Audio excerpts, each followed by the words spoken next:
მოგესალმებით ღვთისმშობლებო. წარმოიდგინეთ ორი პატიმარი, რომლებიც ციხეში ერთსა და იმავე პირობებში იხდიან სასჯელს, მაგრამ სხვადასხვა ბრალდებით. ერთი პატიმარი ბოროტმოქმედია, რომელიც დაბოღმილი, დამწუხრებულია იმის გამო, რომ გამოიჭირეს, დააპატიმრეს და სასჯელის მოხდა მოუწევს. მეორე კი სინდისის პატიმარია, რწმენის გულისათვისაა დაპატიმრებული ჭეშმარიტი ქრისტიანი, რომელიც მტკიცე ხასიათითაა და დადებითი განწყობით გამოირჩევა. რადგან თავის მდგომარეობას რწმენის გამოხატვის შესაძლებლობად მიიჩნევს. და ფიქრობს, რომ აი ამ სიტუაციაში მოთმინების გამოვლენით ღვთისადმი, ზეციერი მამისადმი ერთგულებას ინარჩუნებს.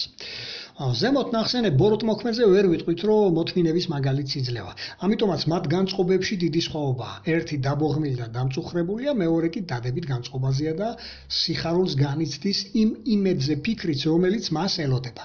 აი ამ მაგალითთან როგორც ხედავთ, მოთმინება გარდაუვალ განსაცდელს უბრალოდ, აი როცა გარდაუვალ განსაცდელში ხდება უბრალოდ ატანას კი არ გულისხმობს მოთმინება, არამედ ბიბლიის თანახმად მოთმინება ნიშნავს იმას, რომ განსაცდელების დროს კონდეს სიმტკიცე, სწორი აზროვნება და იმედი. აი ამ სამივეს დეტალურად შევეხები ამ ვიდეო გოლში. განვიხილოთ იესოს მაგალითზე თუ ჩვენ მისმა მიმდევრებმა, ჭეშმარიტმა ქრისტიანებმა, როგორ და რატომ უნდა მივბაძოთ ჩვენს ხსნელსა და უფალს, ჩვენს წინამძღოლს მოთმინებაში.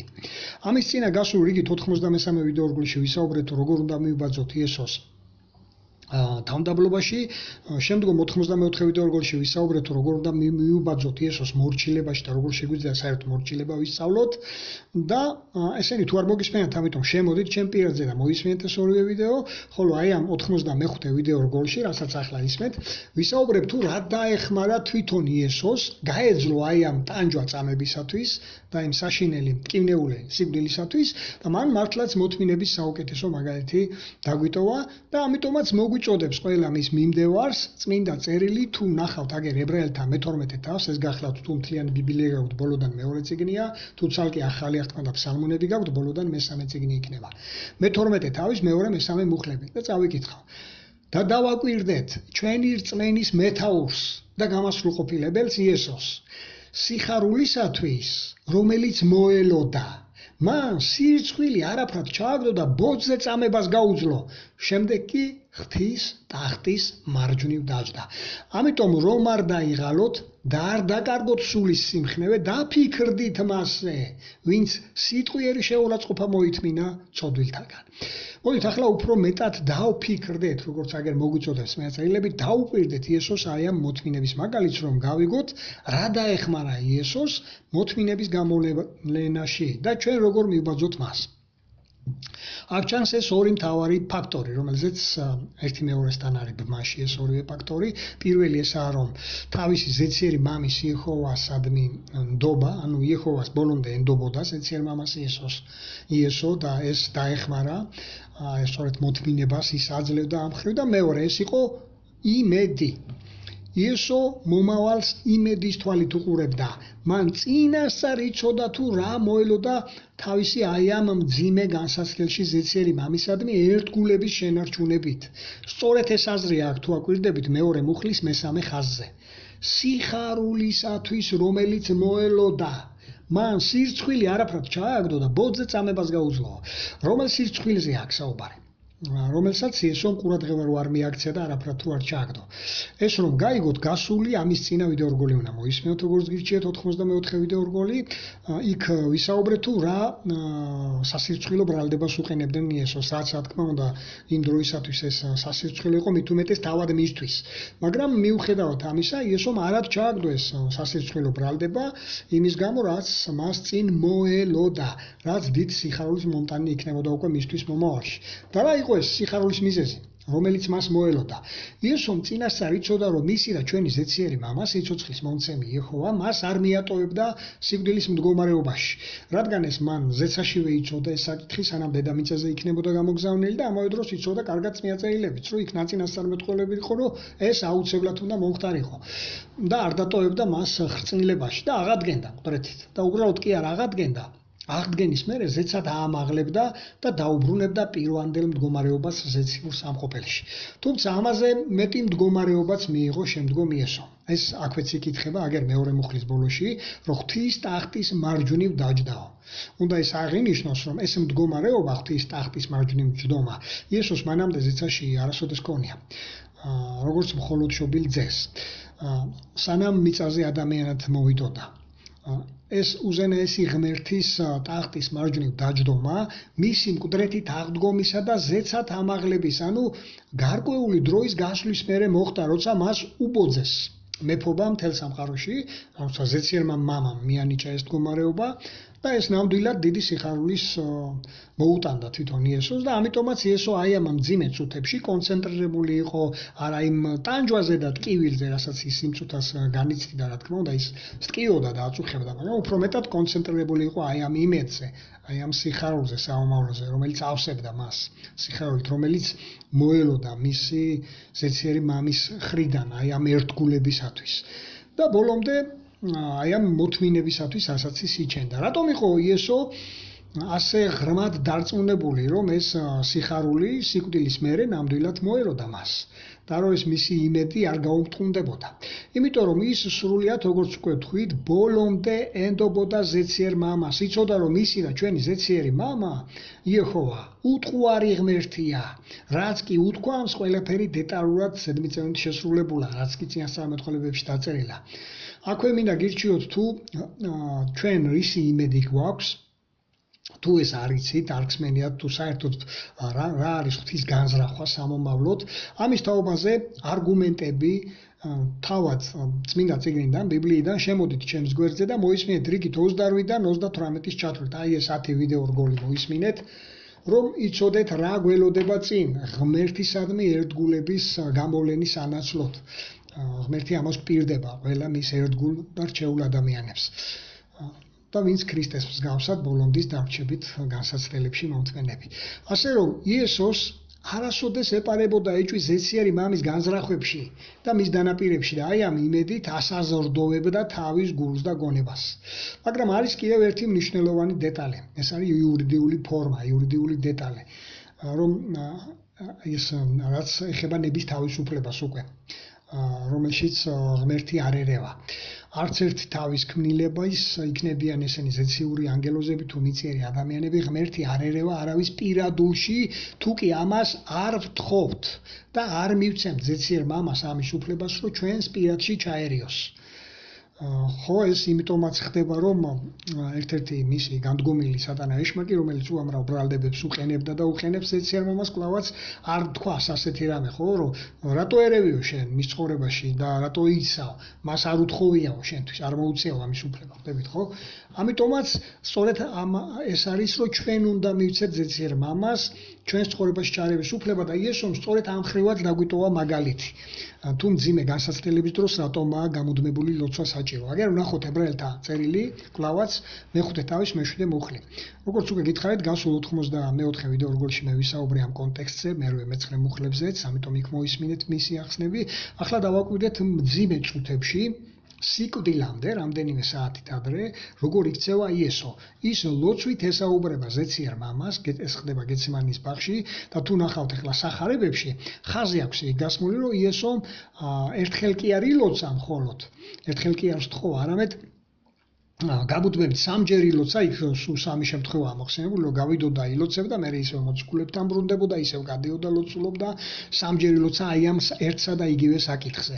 აქ ხედავთ თუ როგორ ლოცულობდა და იესო, აგერ თუ დავაკვირდებით მეშვიდე მუხლში, ძლიერი ღაღადით და ცარემლებით შესწირაო ვედრება და თხონა. და ვის მიმართავდა იესო? და რა კონკრეტულად რისთვის მიმართავდა? აგერ მეშვიდე მუხლში ჩანს ეს ბოლოში თუ აკვირდებით. ის მიმართავდა სიცოცხლის შემოქმედს, მას ვისი ქმნილებაც თავად იესოც იყო, ვინც არის წყარო სიცოცხლისა, ვისი ქმნილებებიც ვართ ჩვენც, ვინც მოგცა სიცოცხლის ლიმიტი და ვინც ახაგრძელებს დღესაც სიცოცხლეს. ხო, მით უმეტეს კი მომავალში ყველა მისი ერთგულს ელოდება მარადიული სიცოცხლე სწორედ აი ამ ზეციერი მამისგან. ამიტომ უნდა ვიცნობდეთ ზეციერ მამას და ამიტომ უნდა ვცადოთ მასთან ახლო ურთიერთობაში, ვეცადოთ შევიდეთ ზეციერ მამასთან ახლო ურთიერთობაში. აქედან ნათლად ჩანს, რომ მძიმე განსაცდელების დროს არა მარტო განსაცდელების დროს აუცილებელია გამუდმებული ლოცვები. აი რატომ უნდა ვლოცულობდეთ, რომ ყოველთვის ვაძლევდეთ იურიდიულ უფლებას ზეცერ მამას ჩვენს ამა თუ იმ კონკრეტულ პირადულ საკითხებში ჩაერიოს. Ну, რა თქმა უნდა, мама განსაცდელებს არ აგვარიდებს თავიდან, როგორც ეს იესოს შემთხვევაშიც დაუშვა, მაგრამ ის მოგცემს ძალას გადავიტანოთ ასეთი განსაცდელები და ეს ძალა არის მისი წმინდა სული. ისევე აი ამ წმინდა სულის მეშვეობით ჩვენ დაგვეხმარება მძიმე წუთებში გვახსოვდეს იმედი, ის განზრახვა დიდებული, ბრწყინვალე განზრახვა ზეციერი მამისა, რაც მან მომავალში უნდა მოახდინოს თავისი ერთგული მსახურებისათვის ჭეშმარიტი ქრისტიანებისთვის. ამიტომ ვისაც აი ამ იმედის შესახებ არაფერი არ წაგიკითხავთ, ლოგიკურია ვერც გაგახსენდებათ, ხო? ვისაც არაფერი გსმენიათ. აი ამიტომ მოგიწოდებთ, რომ ეს ვიდეოები აუცილებლად მოისმინეთ, შემოდით ჩემს პირად გვერდზე და აი ეს 10 ვიდეო რგოლი 28-დან 38-ის ჩათვლით, თუ რა სამომავლო განზრახვა აქვს ღმერთს, თუ რას უმზადებს ის თავის ერთგულ მორჩილ მსახურებს.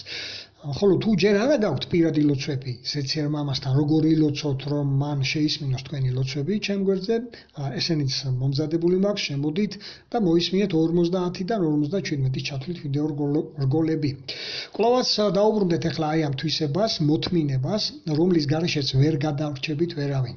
და ნახოთ კიდევ ერთი მონაკვეთი წმინდა წერილებიდან, თუ როგორ კავშირშია ეს იმედი და სიხარული მოთმინებასთან, რაც იესოსაც აძლევინებდა აი ამ ძიმე წუთებში და განსაცდელში. ეს გახლავთ რომაელთა მიმართ წერილი მეხუთე თავი, მეორე მუხლის მეორე ნაწილიდან დაურთავ, მესამე მეოთხე მუხლებსაც. მეორე მუხლის მეორე ნაწილი ასე იწყება: მაშ მოდი ვიხაროთ ღვთის დიდების იმედით. აქ საუბარია სწორედ იმ ღვთის ბრწყინვალე დიდებულ განზრახვაზე, რომელიც წინ გველოდება ყველა მის მსახურს, ყველა მის თაყვანისმცემელს და მესამე მუხლიდან კი ეს აზრი იწყება დააკვირდით, რომ განსაცდელები გასაჭირი ყველას გვექნება და მოდით წავიკითხავ, რომ ნახოთ რა კავშირშია გასაჭირის დროს მოთმინება იმ სიხარულთან და იმედთან, რომელსაც ღმერთი აი ამ რომელთაც მე დაგვაჯილდოებს სამომავლოდ აი ამ თავისი განზრახვაში შეგვიყვანს. თუ ნახავთ ასეთი აზრია მესამე მუხლში, გასაჭირშიც ვიხაროთ, რადგან ვიცით, რომ გასაჭირი მოთმინებას წარმოშობს, მოთმინებას ღვთის მოწონება მოაქვს, ღვთის მოწონებას იმედი, ხოლო იმედი არ გაგვიწბილებს. დიახ, ეს იმედი, რომელზეც მე გამოვაქვეყნე, როგორც გითხარით 28-დან 38-ის ჩათვლით, ეს უნდა იყოს ყველა ჭეშმარიტი ქრისტიანის იმედი, რაც აშკარად იკითხება წმინდა წერილებში და არა რელიგიური ზღაპრები. იქ განმარტებულია თუ რატომაა უტყუარი ეს იმედი, რას მოიცავს ღვთის ეს დიდებული განზრახვა, ამიტომაც აი ეს მეხუთე მუხლი ასე დაიწყო, ხო, მოციქულმა, რომ ეს იმედი არ გაგვიწბილდებაო, ეს სარწმუნოა და ეს წინ ელოდება ყველა ღვთის მსახურს, რომელიც ერთგული დარჩება ბოლომდე ნებისმიერ განსაცდელში. რადგან თავად განსაცდელები და გასაწირი წარმოშობს უკვე აი ამ თვისებას, მოთმინებას. აბა დაუკვირდით, თუ განსაცდელი არ გვექნება, როგორ დაუმტკიცებთ ღმერთს, რომ მისი ერთგულები ხართ? მხოლოდ სიტყვებით? ამიტომ როცა განსაცდელში ვარდებით, უნდა ვთხოვოთ ღმერთს, იგი ჩაერიოს ჩვენს პირადში, ამ კონკრეტულ განსაცდელს მოვიხსენიებთ, რა განსაცდელშიც ვიმყოფებით და უნდა ვთხოვოთ დაგვეხმაროს და გაგვაძლიეროს თავისი წმინდა სულით, რომ მისი ერთგულება შევინარჩუნოთ. რომ მოთმინების უნარი მოგწეს, რათა დავძლევთ ეს განსაცდელი და მისი სახელი განვადიდოთ მისადმი ერთგულებით. აი ეს არის მთავარი, აი ამ ასეთი ლოცვების დროს. რომ უთხრათ, რომ მინდა რომ შევინარჩუნო მამა შენ და მე ერთგულება და გამაძლიერე ამისთვის, რომ მე გაბედულად გადავლახო ეს განსაცდელი. და აი ამ განსაცდელში უკვე ასეთი სახით ჩვენ განვადიდებთ ზეციერ მამას აი ამ განსაცდელში მოთმენით.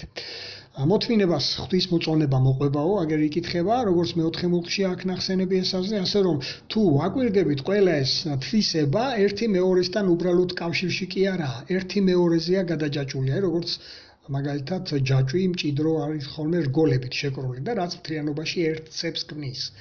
და არ უნდა დაუშვათ, რომ რომელიმე რგოლი დაგვისუსტეს, რადგან სადაც როგორც იტყვიან ხოლმე, სადაც წვრილია, იქ გაწყდება ხოლმე. ამიტომაც ჩვენ უნდა ვიცავთ, რომ ეს ყველა რგოლი გაძლიერებული გქონდეს.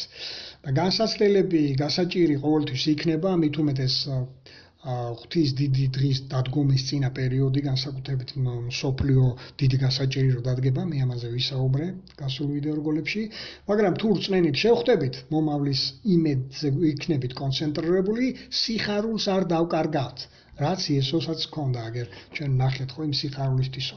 ხა დასასრულს მინდა კიდე ერთ მუხლს შევაჩერო თქვენი ყურადღება, რომელიც ამას ნამდვილად გვაჩვენებს, რომ ჩვენი გადარჩენა ნამდვილად მოთმინებაზეა დამოკიდებული. ეს თავად იესოს სიტყვებია, ახალ თქმაში პირველივე სახარება ნახეთ, მათეს სახარების 24 თავის მე-12-მე-13 მუხლები. დაგვიეთ აქ ეს თვითონ ეს 24 თავი არის ნიშნები, რაც უნდა განვითარდებულიყო ღმერთის დიადი დღის დადგომის პერიოდამდე და მე ესენი ნიშნებით ცალკე განხილული მაქვს, ცალკე ვიდეო რგოლი მიუძღვენი. დავაგვერთ აქ მე-12 მუხლს, რომ უკანონობამ უნდა მოიცვას მსოფლიო. და ჩვენ ხედავთ ხო ჩვენს ქვეყანაშიც რამდენი უკანონობა ხდება ახლა. პირველ რიგში კანონს ისინი არღვევენ, ვინც კანონს უნდა იცავდნენ, ხო? და ეს რას გამოიწვევდა, აქვე წერია ეს პროცესი მე-12 მუხლში. უკანონობის გამრავლება გამოიწვევდა ადამიანებში სიყვარულის განელებას. როგორც ღმერთის მიმართ გაუნელდებოდა ბევრ სიყვარული და მის არსებობაში შეიძლება ეჭვი შეიტანოს ბევრმა ამის გამო, ასევე ერთმანეთის მიმართაც. აქ ზუსტად ეს აზრია, ხო? სიყვარულის განელება. მაგრამ ჩვენ ვინც ვთვლით, რომ ქრისტიანები ვართ და ქრისტეს ვბაძავთ, ჩვენ უნდა გვიყვარდეს მოყვასი, არც ერთ შემთხვევაში მათ არ უნდა დავემსგავსოთ მოძალადეებს, კრიმინალებს და ასე შემდეგ, ხო? ბოლომდე ერთგულად არ უნდა მივიცეთ საშუალება ამ პროცესებს, რაც მოხდება და ხდება, გაგვინელოს სიყვარული როგორც ღმერთის მიმართ, ისე მოყვასის მიმართ. და 24 მუხლიდან, მე-13 მუხლიდან 24 თავის ესო გვეუბნება, რომ ვინც ბოლომდე მოითმენს, აი ისინი გადარჩებიან ზუსტად. ამიტომ ზუსტად ეს ვიდეო რგოლი ამას იმიტომ მეუძღვენი, რომ ვისწავლოთ მოთმინება იესოზე დაკვირვებით და გონებაში გქონდეს ყოველთვის ის მარადიული სიცოცხლე, ის ღვთის განზრახვა, რომელიც წინ გველოდება მოთმინებისთვის და ღვთისადმი ერთგულებით.